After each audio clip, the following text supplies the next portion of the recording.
അപ്പോഴേ കേക്ക് ബേക്കായി വരുമ്പോൾ ഫസ്റ്റ് നോക്കുന്നത് മുകൾ ഭാഗം ഒട്ടലുണ്ടോ, ഹൈറ്റ് ഉണ്ടോ, സോഫ്റ്റ് ഉണ്ടോ, പെർഫെക്റ്റ് ആണോ എന്നല്ലേ.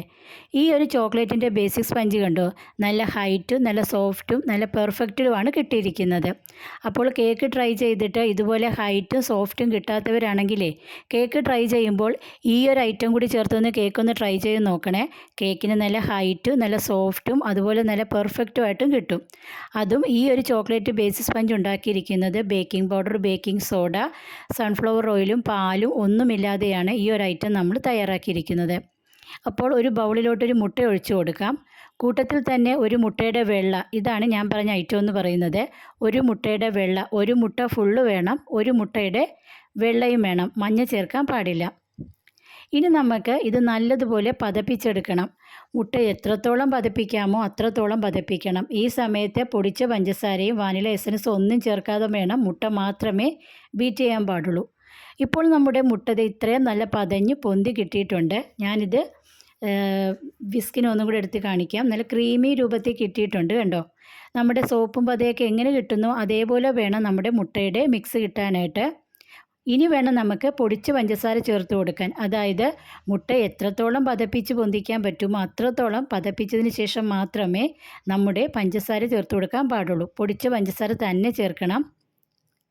അപ്പോൾ പൊടിച്ച പഞ്ചസാരയും കൂടെ ചേർത്തിട്ട് നമുക്കിത് ഒന്നും കൂടെ ഇതൊന്ന് വിസ്കിന് ബീറ്റ് ചെയ്തെടുക്കാമേ. ബീറ്ററുള്ളവർക്ക് ബീറ്റർ ഉപയോഗിക്കാവുന്നതാണ്. ഇനി നമ്മുടെ മുട്ടയുടെ മിക്സും പഞ്ചസാരയുടെ മിക്സും ഇനി ഡബിൾ സൈസിൽ വരുന്ന കാണാം. കണ്ടോ, ഇപ്പോൾ വീണ്ടും നമ്മുടെ ബൗളിൻ്റെ മുക്കാൽ ഭാഗത്തോളം ആയിട്ടുണ്ട്. ഇനി നമുക്ക് ഇതിൻ്റെ അകത്തോട്ട് പൊടികൾ ചേർത്ത് കൊടുക്കാം. ഞാനിവിടെ 1/4 കപ്പ് മൈദ എടുത്തിട്ടുണ്ടായിരുന്നു. അതിൽ നിന്ന് ഒരു 1.5 ടേബിൾ സ്പൂൺ മൈദ മാറ്റിയിട്ട് പകരം 1.5 ടേബിൾ സ്പൂൺ കൊക്കോ പൗഡർ ചേർത്തു. അതിനുശേഷം വീണ്ടും 2 ടേബിൾ സ്പൂൺ മൈദയും കൂടെ ചേർത്തിട്ടാണ് ഞാൻ ഈ മിക്സ് ഉണ്ടാക്കിയെടുത്തത്. ഇനി നമുക്ക് ഈ മൈദ മിക്സ് പതുക്കെ പതുക്കെ ഇട്ടൊന്ന് വിസ്കിനൊന്ന് ഇത് കണക്കൊന്ന് എടുക്കാമേ. ഈ സമയത്ത് സ്പാച്ചിൽ ഉപയോഗിക്കാൻ പാടില്ല. ഇത് കണക്ക് വിസ്കിന് വേണം നമുക്കിതൊന്ന് ഇളക്കി കൊടുക്കാനായിട്ട്.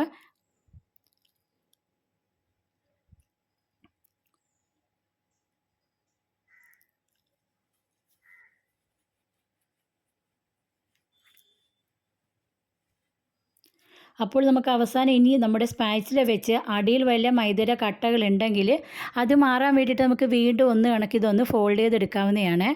അതിനുശേഷം നമുക്കിതൊരു കേക്ക് ടിന്നിലോട്ട് ഒഴിച്ചെടുത്ത് ബേക്ക് ചെയ്തെടുക്കാം. ഞാൻ അവനിലാണ് ബേക്ക് ചെയ്യുന്നത്. ഇത് സ്റ്റൗ ടോപ്പിലും ചെയ്യാവുന്നതാണ്. 180 ഡിഗ്രിയിൽ 10 മിനിറ്റ് പ്രീ ഹീറ്റ് ചെയ്ത അവനിൽ 180 ഡിഗ്രിയിൽ ഒരു 30-35 മിനിറ്റ് കൊണ്ട് എനിക്ക് കേക്ക് ബേക്കായി കിട്ടി. നല്ല അടിപൊളി നല്ല പൊങ്ങി വന്നിട്ടുണ്ട്. സൂപ്പറായിട്ട് നമ്മുടെ കേക്ക് കിട്ടിയിട്ടുണ്ട്. അപ്പോൾ എല്ലാവരും ഒരു തവണയെങ്കിലും ഈ ഒരു കേക്ക് ഒന്ന് ട്രൈ ചെയ്ത് നോക്കണേ. നല്ല അടിപൊളി ഒരു ബേസിക് സ്പഞ്ചിൻ്റെ വീഡിയോ ആണ്. അതേപോലെ ഞാൻ ഈ ബേസിക് സ്പഞ്ചിൻ്റെ വീഡിയോ കേക്ക് ജെല്ല് വെച്ച് ചെയ്യുന്നത് കാണിച്ചിട്ടുണ്ട്. അത് താല്പര്യമുള്ളവർക്ക് ആ മെത്തേഡിൽ റെസിപ്പി ട്രൈ ചെയ്യാവുന്നതാണ്. അതേപോലെ തന്നെ നമുക്ക് ചൂടോടുകൂടി തന്നെ നമുക്കിതിൻ്റെ ഈ ബട്ടർ പേപ്പർ റിമൂവ് ചെയ്യാവുന്നതാണ്.